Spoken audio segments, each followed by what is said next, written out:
श्रीमद् भगवत गीता का प्रथम अध्याय है अर्जुन विषाद योग। धर्म क्षेत्र कुरुक्षेत्र में अर्जुन अपने रथ पर सवार है और उसके साक्षी साक्षात श्री कृष्ण बने हैं। अर्जुन क्या देखता है? युद्ध मैदान में उसके सामने उसके गुरुवर हैं, उसके पितामह है, उसके भाई, उसके मित्र, उसका पूरा परिवार है। उन सभी को अपने सामने देखकर अर्जुन का मन विचलित हो जाता है। हताशा की गहरी गर्ता में वो गिरने लगता है। अचानक से ये युद्ध उसे मिथ्या लगने लगता है और अपने मन की यही बात वो श्री कृष्ण को कहकर सुनाता है।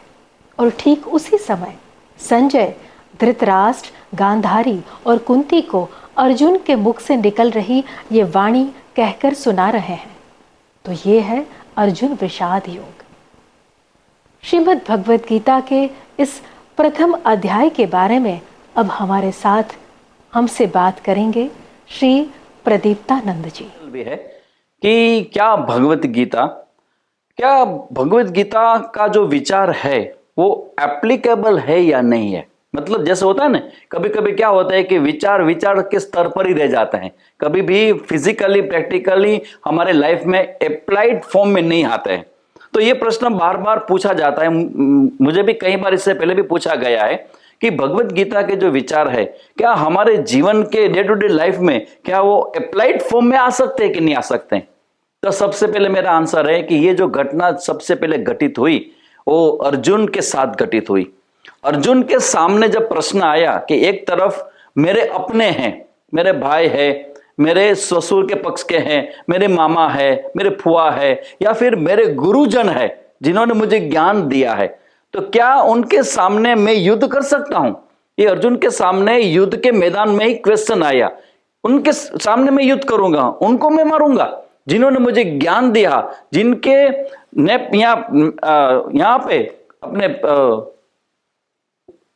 गोदी में जो मैं खेला हूं वो मेरे गुरु, उनकी मैं हत्या करूंगा। इससे बेटर है कि मैं संन्यास ले लूं।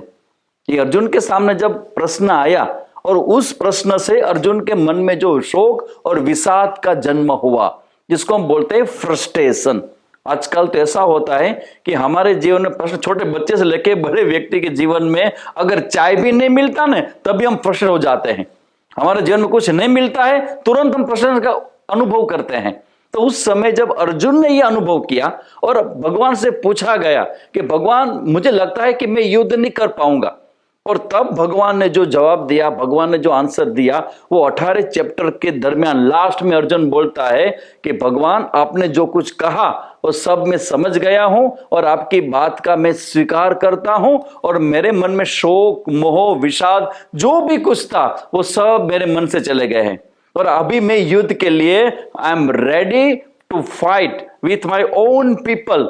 मेरे अपने लोग कि जिसके सामने खड़े रहने के लिए भी मेरी शक्ति नहीं थी कुछ समय के पहले, 18 चैप्टर सुनने के बाद, 700 श्लोक के बाद आज मैं रेडी हूं युद्ध करने के लिए। तो बताता है कि ये जो भगवत गीता के जो विचार है वो विचार सिर्फ वैचारिक लेवल पे नहीं है, प्रैक्टिकल भी है, हमारे जीवन में भी आ सकते हैं। और मैं जो आपसे बात कर रहा हूं मुझे बराबर याद है कि जब मैं छोटा था तब से भगवत गीता का अभ्यास कर रहा हूं, और धीरे धीरे काम, क्रोध, लोभ, मद, मोह, मत्सर, ये सारी वृत्तियां हैं। उस वृत्ति से कैसे कैसे मेरा मन मुक्त होता गया, और मैं बहुत दृढ़ता पूर्वक और बहुत अच्छी तरह से मानता हूं कि हमारे जीवन में भगवत गीता सिर्फ वैचारिक लेवल पे नहीं है, वो प्रैक्टिकल भी है, अप्लाइड फॉर्म में भी है। जैसे भगवत गीता एक श्लोक आता है कि स्वधर्मे निधनम श्रेयः पर धर्मो भयावहः।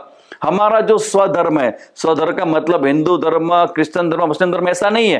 धर्म का मतलब है कर्तव्य, हमें जो करना है। क्योंकि हम जब जी रहे हैं तो हमारी एक भूमिका होती है, पति के रूप में होती है, पत्नी के रूप में होती है, माँ के रूप में, बहन के रूप में, भाई के रूप में बहुत सारी हमारी भूमिकाएं होती है।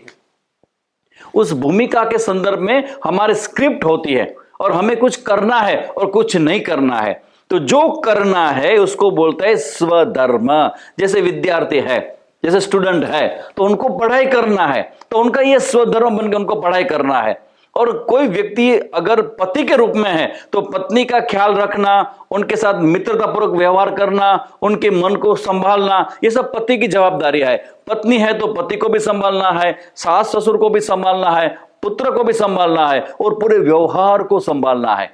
तो जो व्यक्ति जहां पे है, जो सारी भूमिकाएं कर रहा है, भगवान का स्टेटमेंट है स्वधर्मे निधनम श्रेया पर धर्मो भयावह। हमारा जो धर्म है तो हमें जो करने जैसा है वो हमें करना ही है। जो सब इससे पहले मैंने बताया था आपको, हमारे जीवन का प्रश्न ही यही है कि जो करने जैसा है वो हमें पसंद नहीं आता, और जो हमें पसंद आता है वो आमतौर पे करने जैसा नहीं होता। जैसे हेल्थ में बोला जाता है कि जब आप खाने जो कुछ ज्यादा खाते हो, बहुत पसंद करते हो, शायद वो आपके लिए इतना अच्छा नहीं होता, और जो अच्छा होता है वो खाने का मन ही नहीं करता है।